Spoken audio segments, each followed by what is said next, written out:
Guys, here's a quick tutorial on 3D text effects, but with the updated Illustrator. So first things first, change your artboard to 11 inches by 17. The orientation can be portrait or landscape, it doesn't matter. What does matter is that your color mode is set to RGB color, and then you're gonna hit create. Okay. I did attach a color palette that you're free to use, or you can come up with your own color palette, but just make sure that you paste it somewhere off of the artboard. If you are coming up with your own, you would use little squares, right? And you would change the color of the squares to whatever color palette. All right, moving on, grab the type tool, left click once to drop some text, choose your name or nickname or just any word. Size it up a bit with your selection tool, or you can come to the character panel here and change it manually. Do not leave it as Myriad Pro, but do select some sort of sans serif font that you like. Give me 1 second to find mine. Oh.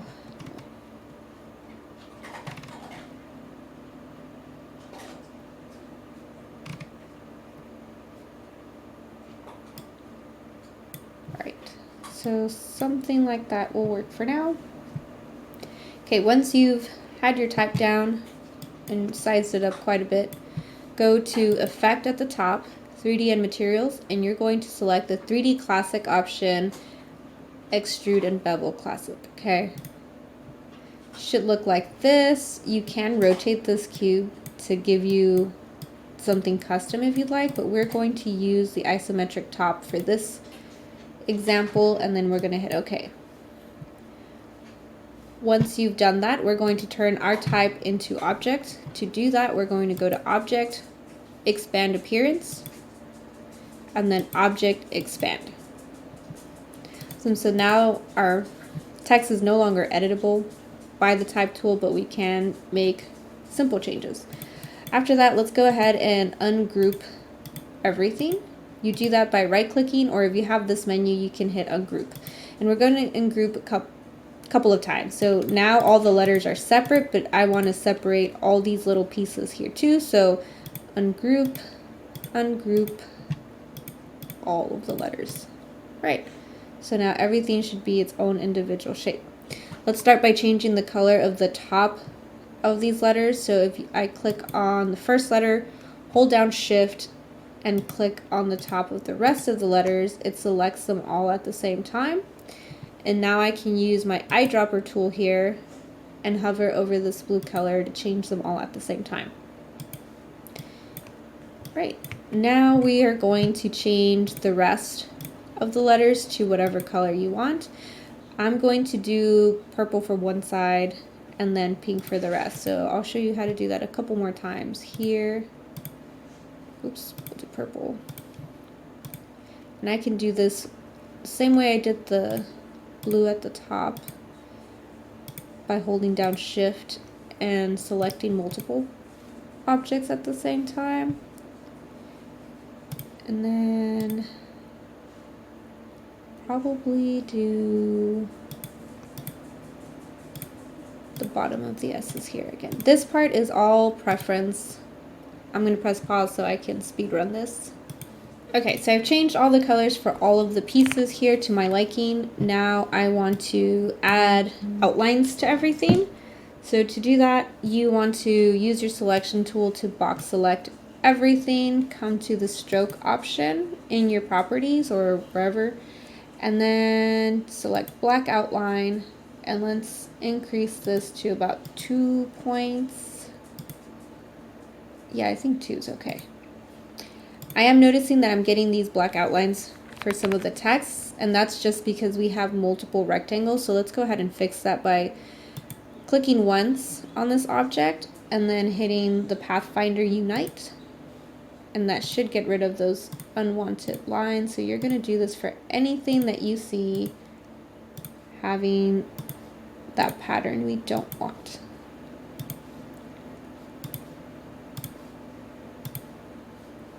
right, that's good enough for me. If you are having some weird outlining happening like right here, we can fix that by, again, box selecting everything, coming to the word stroke here, and we want to change the cap to round cap and the corner to a round joint. And I should get rid of any of the pointy edges or corners.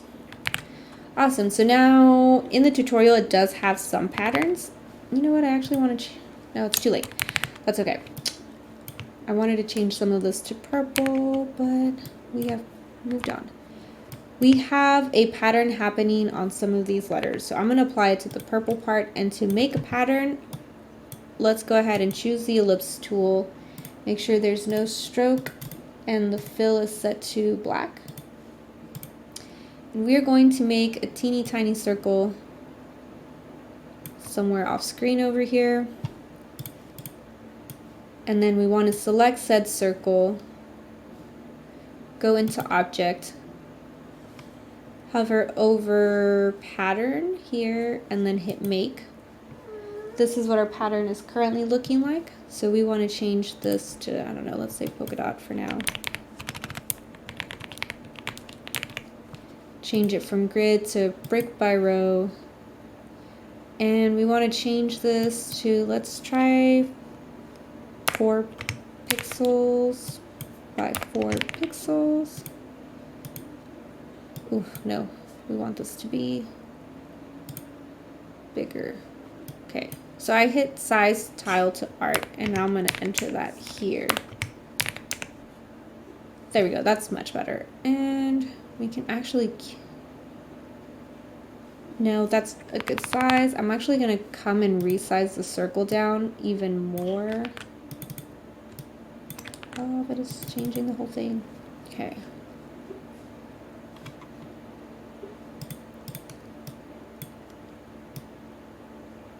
That's okay. Something like that is okay.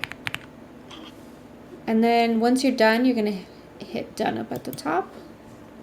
And you should have that pattern here. So to apply it, let's go ahead and make copies of these sections that we want to apply said pattern to. Right, so to do that, you're going to select them all by holding down shift. You're going to hit edit, copy, and you want to hit edit, paste in place. It is going to look a little wonky at first. With those still selected, you just want to click on the polka dot pattern in your swatches. If you don't see your swatches, you can come to window and then turn on swatches. Alright, so now it's just about moving this pattern back in our layers panel. So we can move them down manually, or the shortcut is the command and then the right bracket.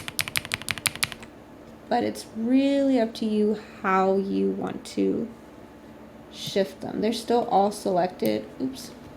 So we can move some of these back. And some of these might just have to be manually, like that one.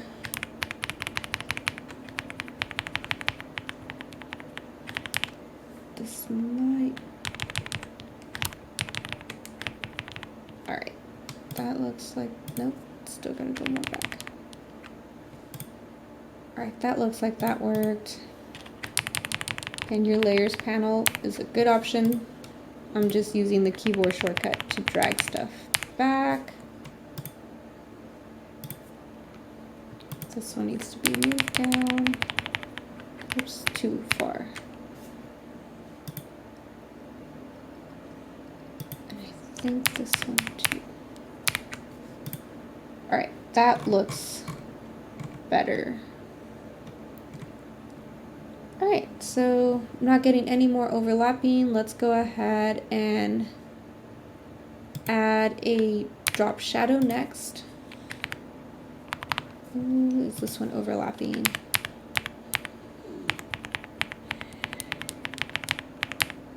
There we go. Alright.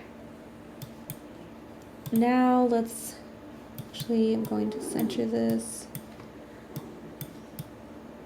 size it like that.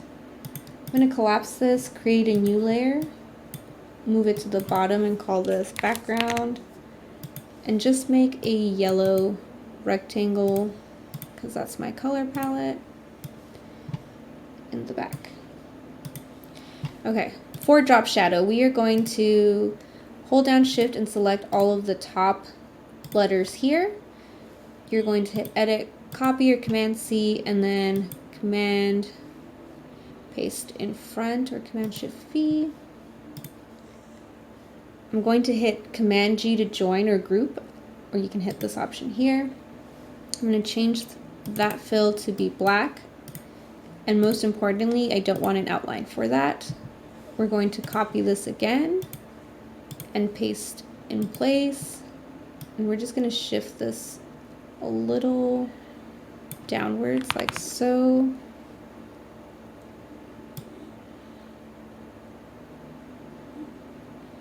Something like that is fine. All right, go to your tools panel, click on the blend tool, which is this option here, and you want to left click once on the top object and then left click once on the object we copied. A third option should pop up. We want to double click on the blend tool option here, change this menu to specified steps, and change this to 150 steps so we have a smoother color. That looks, can't tell. That looks okay. So we're gonna hit OK.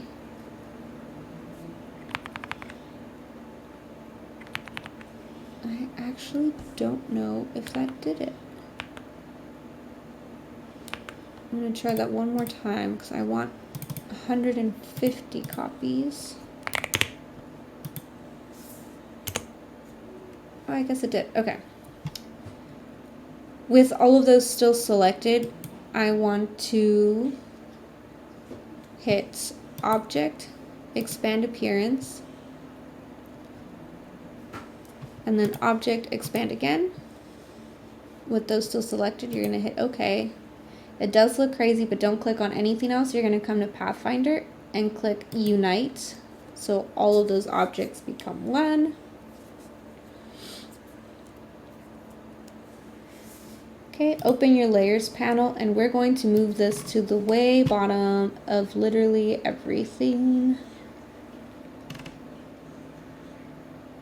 Just right before the background. And we're going to move this, really the drop shadow is going to be up to you how you want to place it or where you want to place it. But once you find the placement, you want to come to opacity in your properties panel and just take that opacity down to your liking. And you can always come back and drop it some more or increase it. All right, I'm going to box select everything, scale it up a bit more. And then once you're done, you're going to file, save as a PDF, and then you're going to upload the PDF file to Schoology, and that's it.